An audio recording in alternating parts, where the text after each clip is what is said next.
পবিত্র কালামে পাকের সূরা আল ইমরানের 102 আয়াতের মধ্যে আল্লাহ পাক রব্বুল আলামিন ঘোষণা করে দিয়েছেন, ইয়া আইয়ুহাল্লাযীনা আমানুত্তাকুল্লাহা হাক্কা তুকাতিহি ওয়া লা তামুতুন্না ইল্লা ওয়া আনতুম মুসলিমুন।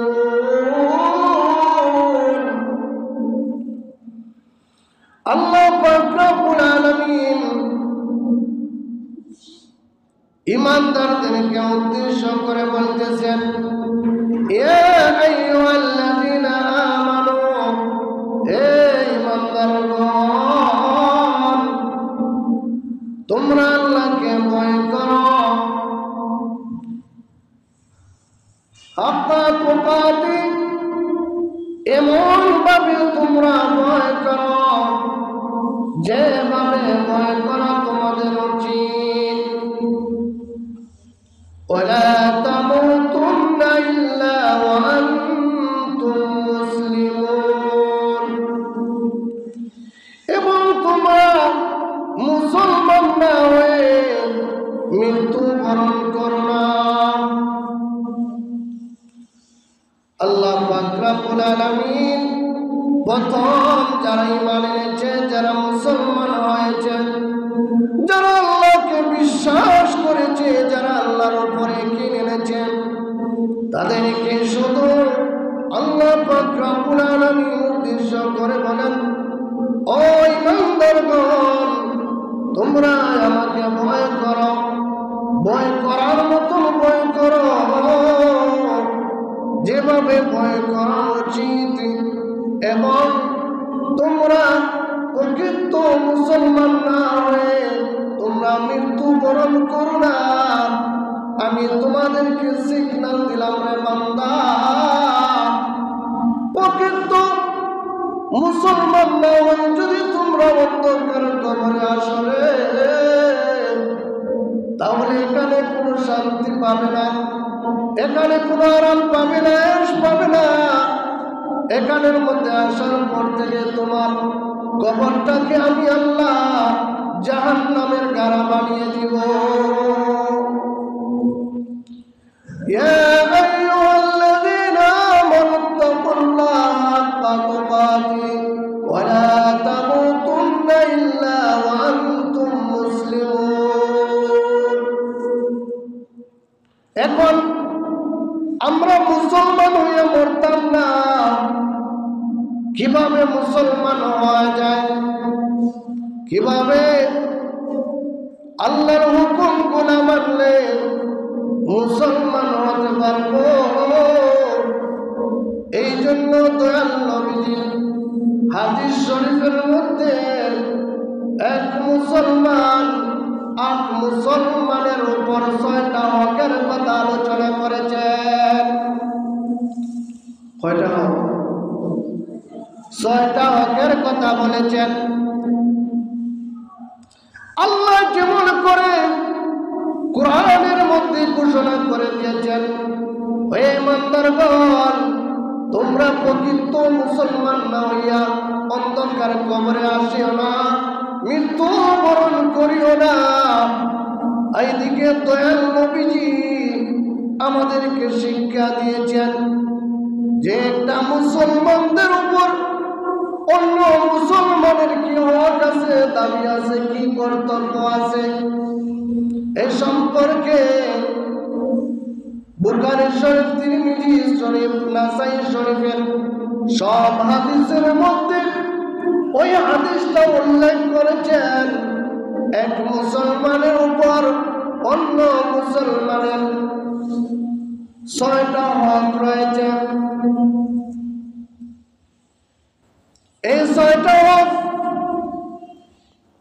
প্রথম নম্বর হলো, যখন কোন মুসলমানকে তুমি সামনাসামনি পড়ে, তখন এই মুসলমানকে তুমি সালাম করবে। প্রথম মুসলমানের দায়িত্ব হলো তুমি সালাম করবে এবং সালামের উত্তর দিবে, এক নাম্বার। কিন্তু আমরা এমন মুসলমান হয়েছি যে আমরা এক মুসলমান আট মুসলমানের শত্রু হয়ে গেছি। দেখলে আমরা সালাম করতে চাই না। যদি সামনাসামনি পড়ে মাথাকে ঘুরিয়ে নিয়ে যাই, তার দিকে তাকাই না। ও দুনিয়ার মানুষ,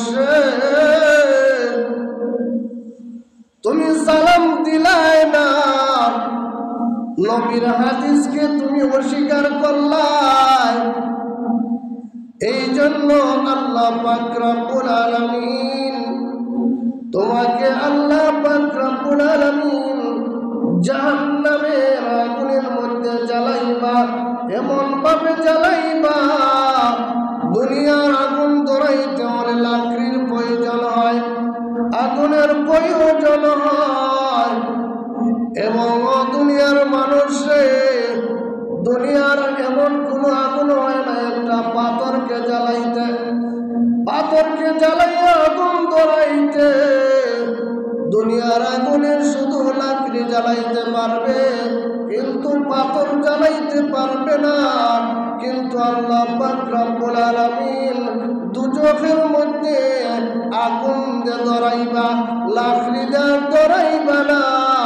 তোমাকে পুরানোর জন্য পাথর এবং তোমাকে জ্বালাইবা।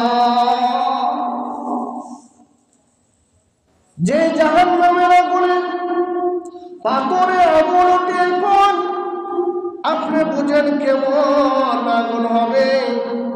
দুনিয়ার আগুন তো সাধারণ আগুন, এই আগুন শুধু কাঠকে জ্বালাইতে পারবে, কিন্তু পাথরকে জ্বালাইতে পারবে না।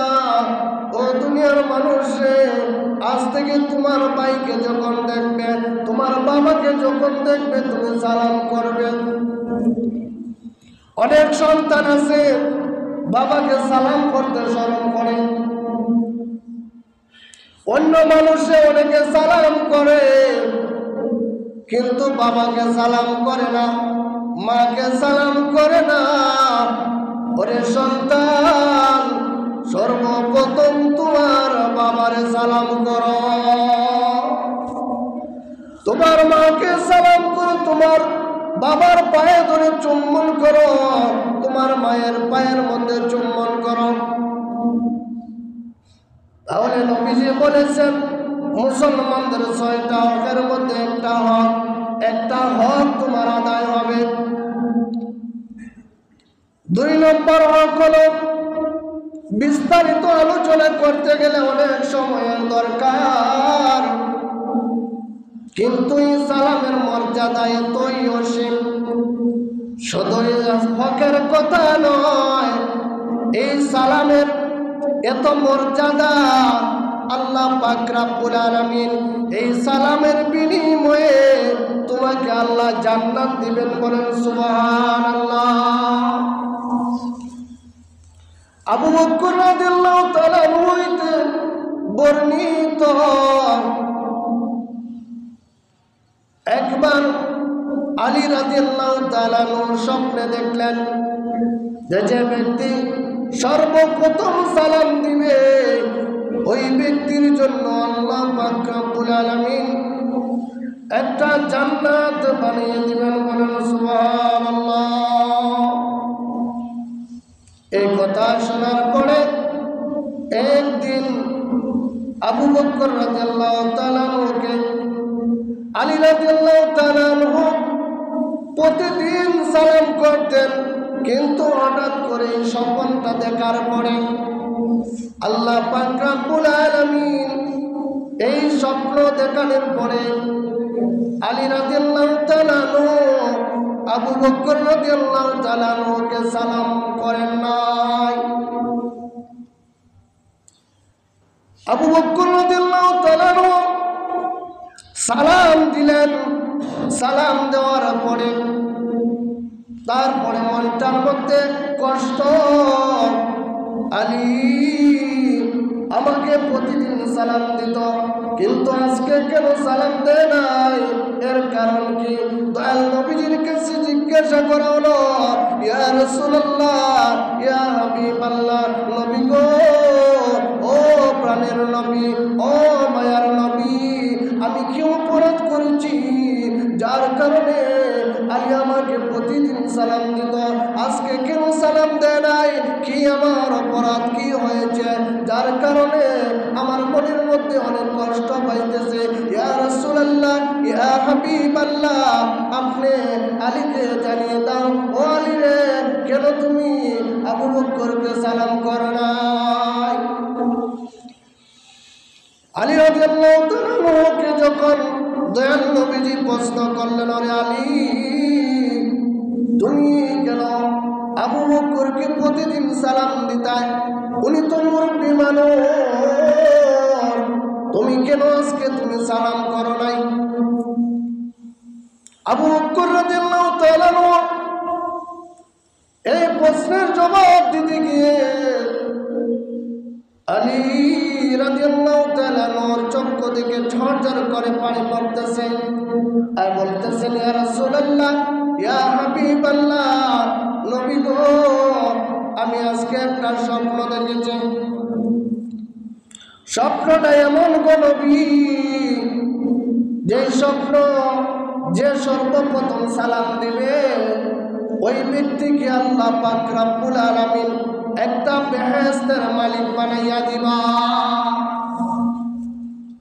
ইয়া রাসূলুল্লাহ, ইয়া হাবিবাল্লাহ, নবী গো, আমি মনে করি আমি আলী বেহেশতের যোগ্য নাই, আমি বেহেশতের মালিক হতে চাই না, আমি বেহেশতের মালিক না হয়ে আমি আবু বকরকে সালামের সুযোগ করে দিলাম এবং ওনাকে বেহেশতের মালিক বানাইয়া দিলাম। সাহাবাদের দিল কেমন ছিল, অন্তর কেমন ছিল, আর আমরা কেমন মুসলমান? এই জন্য আমরা এই হকগুলা আদায় করতে হবে, আমরা সালাম দিতে হবে, সঠিকভাবে সালাম দিতে হবে। অনেকে সালামও পারি না, অনেকে স্বামী, বুঝছেন, আসসালামু আলাইকুম বলতো কিন্তু বলে স্বামী, অনেকে বলেন, অনেক মহিলা বলে আসসালামু আলাইকুম, আসসালামু আলাইকুম, মানে তোমার মৃত্যু দেওয়ার জন্য তোমাকে সালাম করলো। এই মৃত্যুর যদি সবাই সবাই রেতে তাহলে মানুষ আর বাঁচত না। একবার দয়াল নবীজিকে এমন ভাবে সালাম দিয়েছিল, আয়েশা রাদিয়াল্লাহু তাআলা বলেন, ইয়া রাসূলুল্লাহ, ওই লোকটা তো আপনার মৃত্যুর কথা কইতাছে। তখন দয়াল নবীজি বললেন, ওরে আয়েশা, তুমি কি দেখো নাই, তুমি কি শোনো নাই আমি কি জবাব দিয়েছি? যখন সে আসসালামু আলাইকুম বলছে তখন আমি ওয়ালাইকুম বলছি, মানে আমার মৃত্যু হইতো না, তোমারও মৃত্যু হইতো। এই জন্য আমরা সালাম নিয়ে মস্করা করতাম না, আমরা সুন্দরভাবে সালাম দিতাম। যদি সালাম দে আমাদের 90টা নেকি হবে, শুধু 90টা নয়, প্রত্যেকটা হরফে হরফে 10টা করে নেকি আমাদের আমলনামার মধ্যে লিখিত করে দেওয়া হবে। মান কারাল কুরআন হারফা ফালাহু আশরাউ হাসানাত, একটা হরফ যদি তুমি তেলাওয়াত করো তাহলে 10টা নেকি। ও দুনিয়ার মানুষ, আমরা প্রত্যেকটা শুক্রবার থেকে যদি একটা একটা যদি আমল করি তাহলে অনেক শুক্রবার আসে। এই শুক্রবারের আলোচনা থেকে আমরা অনেকে শিক্ষায় শিক্ষিত হতে পারবো যদি আমরা আমলের নিয়তে যদি ওয়াজ শুনি।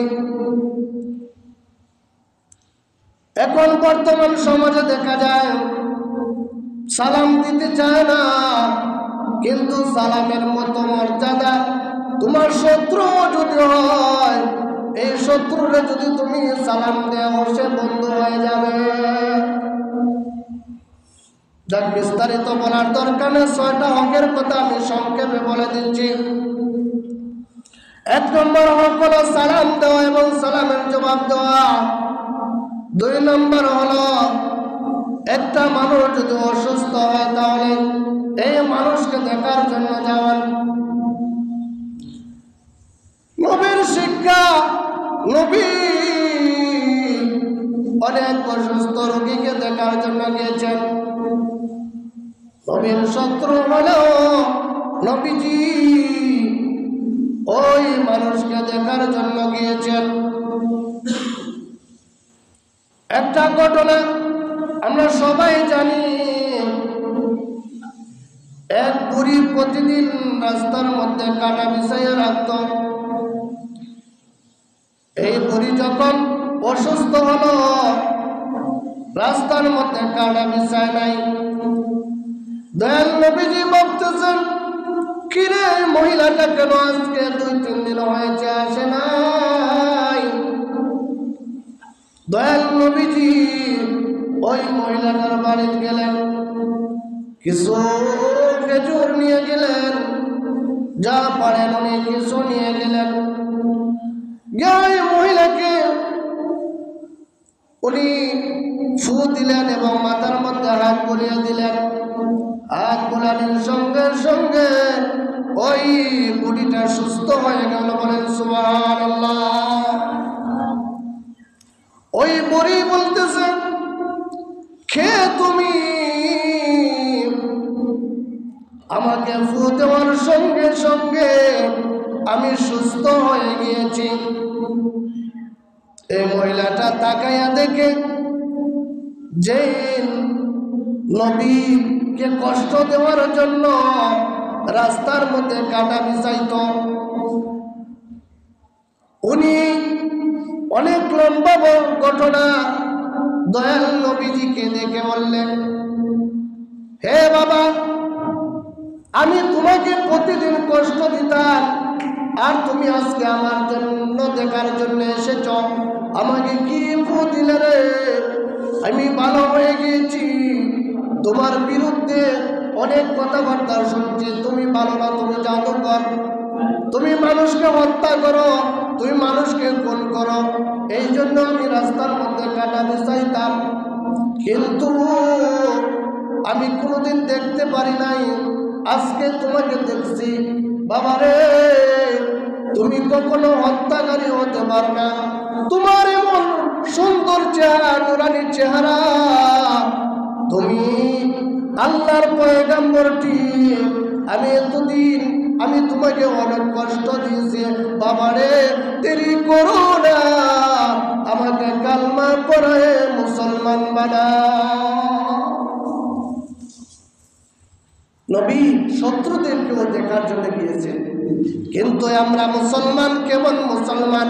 আমার ভাই যদি অসুস্থ হয় দেখতে যাই না, আমার বন্ধু যদি অসুস্থ হয় দেখতে যাই না, যদি স্বার্থর প্রয়োজন হয় বাড়ির কাছে যাই, তাছাড়া যাই না। ও দুনিয়ার মানুষ কেমন মুসলমান হইলা? এই জন্য আল্লাহ পাক রব্বুল আলামিন পবিত্র কোরআনে ঘোষণা করে দিয়েছেন, ওয়ালা তামুতুন্না ইল্লা ওয়া আনতুম মুসলিমুন। বন্ধুরে, প্রকৃত মুসলমান না হয়ে মৃত্যুবরণ করিও না। ও দুনিয়ার মানুষ, আমরা এই হকগুলা সঠিকভাবে আদায় করতে হবে। যদি আমরা সঠিকভাবে আদায় করি তাহলে হক আদায় হবে, আর হক আদায় করার কারণে আল্লাহ পাক রব্বুল আলামিন আমাদের উপর খুশি হয়ে আমাদেরকে জান্নাত দিবেন। বলেন সুবহানাল্লাহ। 2 নম্বর গেল।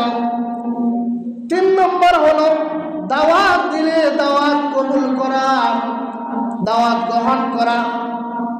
কিন্তু আমরা দাওয়াত দিতে চাই না, দাওয়াতও যাইতেও চাই না। যদি শত্রু যদি দাওয়াত দেয় গ্রহণ করি না, বন্ধু যদি দাওয়াত দেয় গ্রহণ করি। ও দুনিয়ার মানুষ, অনেক লম্বা ঘটনা একটা কাহিনী আছে, আজকে বলবো না, কিন্তু আমরা এই হকগুলো আদায় করব, দাওয়াত দিলে গ্রহণ করব। তারপরে একটা মানুষ যখন মৃত্যুবরণ করবে জানাজার মধ্যে আমরা শরীক হব। তারপরে একটা মানুষ যখন হাসি দেয় ইয়ারহামুকুল্লাহ বলবো, যে হাসি দেয় সে আলহামদুলিল্লাহ বলবে, আর যে সরু শুনবে ইয়ারহামুকুল্লাহ বলবে, আবার ওই ব্যক্তি ইয়াহদিকুমুল্লাহ বলবে। কত সুন্দর দয়াল নবীজি শিক্ষা দিয়েছেন। এই জন্য হাসি দিলে ভালো, এটা আদম আলাইহিস সালাম সর্বপ্রথম দিয়েছিলেন। সেদিকে যাচ্ছিলেন। তারপরে আমরা এই হকগুলা সঠিকভাবে আমরা পালন করব এবং আমল করার চেষ্টা করব। আল্লাহ পাক রব্বুল আলামিন আমাদেরকে বুঝার মতন তৌফিক দিতে, সবাই বলেন আমিন। এরা আমাদের বিশিষ্ট মুরব্বী লন্ডনী সাহেব সুলমিয়া সাহেব, উনি অসুস্থ, সবার কাছে দোয়া চেয়েছেন এবং মিলাদ হবে, সবাই ওনার জন্য দোয়া করার জন্য উনি আপনাদের কাছে দরখাস্ত দিয়েছেন। আল্লাহ পাক রব্বুল আলামিন আল্লাহর বান্দাকে সুস্থ করতেন, সবাই বলেন আমিন। ولما تم من حمد صلى الله عليه وسلم